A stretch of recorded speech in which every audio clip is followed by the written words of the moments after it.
able to give you the one thing you want. Time.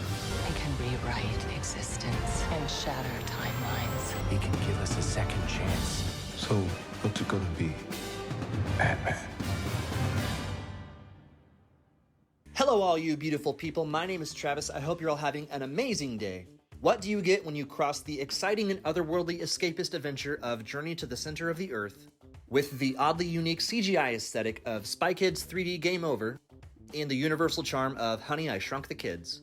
You get the very first entry in Marvel's Phase 5 multiverse saga starring Paul Rudd, Evangeline Lilly, Jonathan Majors, Katherine Newton, Bill Murray, Michelle Pfeiffer, and Michael Douglas in Ant-Man and the Wasp: Quantumania. In this video, I'm going to break down exactly what you need to know before watching Marvel Studios' 31st film and 41st chapter. Whether this is the very first MCU property you've been introduced to, or you're just a casual viewer of the series and need a quick brushing up, I'm here to fill you in on everything that's come before. Let's begin. So I can't truly dissect the preludes of Ant-Man and the Wasp: Quantumania without first explaining one important matter, that being the Marvel Cinematic Universe, or MCU.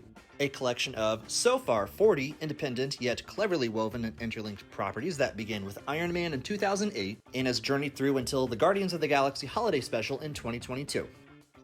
Alright, so before we get too deep into this, let me first preface the following by detailing the biggest concept that makes up this Ant-Man threequel in 2 words: Quantum Realm.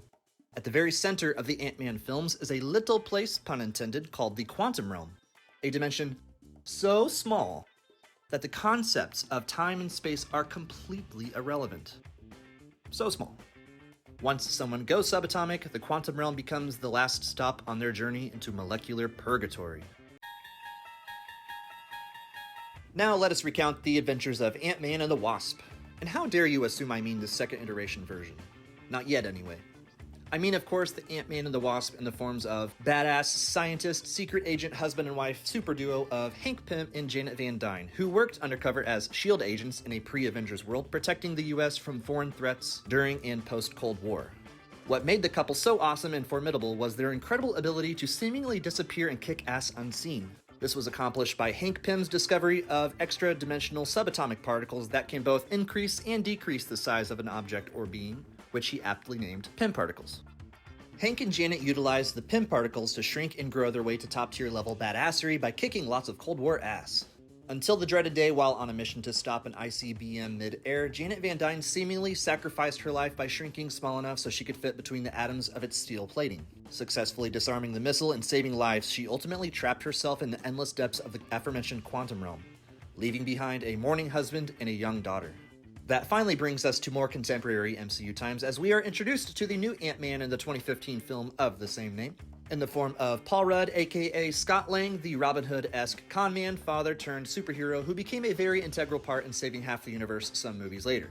Scott began his tiny tenure as the ant-sized hero after former Ant-Man Dr. Hank Pym gifted the suit tech to Scott to assist in an Ocean's 11-style heist to save the world from bug-sized, militarized assassin tech. Scott Lang would later detour with Team Cap in the Captain America threequel Civil War against Team Iron Man, which ultimately landed him on house arrest during the events of the 2018 film Ant-Man and the Wasp. But that didn't stop him from saving the day in that movie either. And not alone for that matter. This time around, Scott was joined by the titular second iteration Wasp, daughter to Hank and Janet, the isolated but hard-hitting Hope Van Dyne. Before her supersuited debut, Hope spent the events of Ant-Man 1 mourning the loss of her mother as well as aiding Scott and her father in defeating her evil businessman employer Darren Cross, aka Yellow Jacket, the brains behind the aforementioned bug-sized assassin tech. By the way, remember him. Remember that villainous mug. Cross was defeated in the finale of Ant-Man by Scott, who made the same sacrifice that Janet made years earlier by going subatomic to sabotage Cross's yellow suit jacket, causing the baddie some major shrinkage problems, ultimately landing Scott in the kaleidoscopic depths of the Quantum Realm momentarily before Pym particling his way out, providing Hank the proof and hope he needed that his wife could still be rescued. Which was the premise, as a matter of fact, in the Ant-Man and the Wasp sequel, where Hank, Hope, and Scott discover a way to manually access the Quantum Realm without dooming anyone's lives. While Hope and Scott faced off against that film's ghostly baddie, Hank shrank his way down to the trippy wastelands of the Quantum Realm, where he did in fact find and rescue his long-lost wife, Michelle Pfeiffer. Together they escaped the Quantum Prison, passing a questionable tiny city or two on the way out, and made it home free where everyone reunited, retired to a beach, and watched movies in the backyard. Until, of course, the mega ultra powerful MCU bad guy Thanos arrived on the scene in Avengers Infinity War and successfully decimated half of all life in the universe, including Hank, Janet, and Hope, who were unfortunately at that very moment responsible for returning Scott from the quantum realm, where he was safely collecting quantum energy, stranding him there for 5 years. Guys! Okay, seriously, don't joke around. Bring me up, let's go! Guys! But since time and space are irrelevant in the quantum realm, what was 5 years in the big people world was actually 5 hours for Scott, who was eventually blasted out of the quantum tunnel at the beginning of Avengers Endgame by the most conveniently utilized rat in film ever, and then returned home only to find that his little girl Cassie wasn't so little anymore. Scott's daughter Cassie Lang is really the heart of the first 2 Ant-Man films, as well as Scott's main motivation to be the best hero he can possibly be. Regardless of Scott's occasional downfalls, little Cassie still saw him as the world's greatest dad, among other titles. I'm so touched you think I'm the world's greatest grandma. He was the only one they had. It makes me want to knit you a sweater. And even though events continued to keep Scott from spending time with his daughter, he knew it best to use his knowledge of the quantum realm to aid the remaining Avengers in a time heist style plan to save the universe and return the half who were lost years ago, including his Ant family, who finally received their long-awaited happily ever after.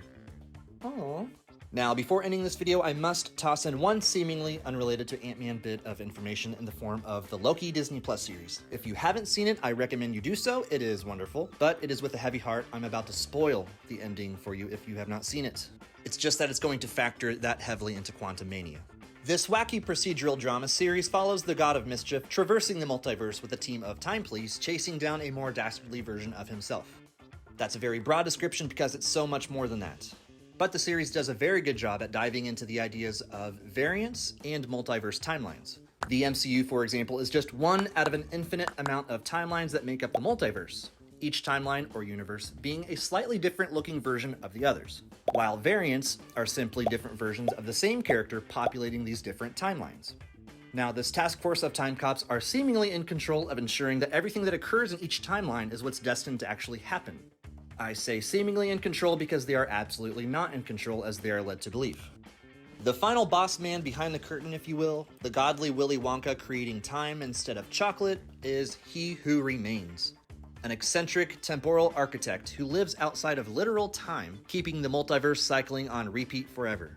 His one single purpose in life, to keep his variants from ever existing during any points in time within any timeline. Why? Because his variants are fucking crazy and powerful and capable of destroying the multiverse, which has almost happened before, but He Who Remains was cool and capable enough to defeat his own variants and avoid total multiversal destruction, making him the very last of his own variants. Of course, it wouldn't be a Loki show if Loki wasn't responsible for some sort of catastrophic disaster. Out of sheer boredom, He Who Remains gave 2 Loki variants the choice of either living with no free will or killing him and ensuring a multiversal war. 2 guesses how that all turned out. So, with the death of He Who Remains, now comes every timeline infinitely and chaotically branching out and allowing his variants to crop up everywhere and every when. Going forward, I think it's clear we will see this guy in a less positive monologuing nature and in a more I'm going to be the death of your favorite characters type of role. See you soon. For the condensed yet definitive Ant-Man and the Wasp Quantumania experience, I would recommend checking out Ant-Man, Ant-Man and the Wasp, Avengers Endgame, and Loki. Alright, all you cool cats, that is the story so far. Thank you everyone so much for watching. Every view and every subscription seriously means the world. If you enjoyed anything about this video, please hit the like and subscribe buttons and stay caught up with the always expanding MCU. That will let me know how incredibly awesome you are.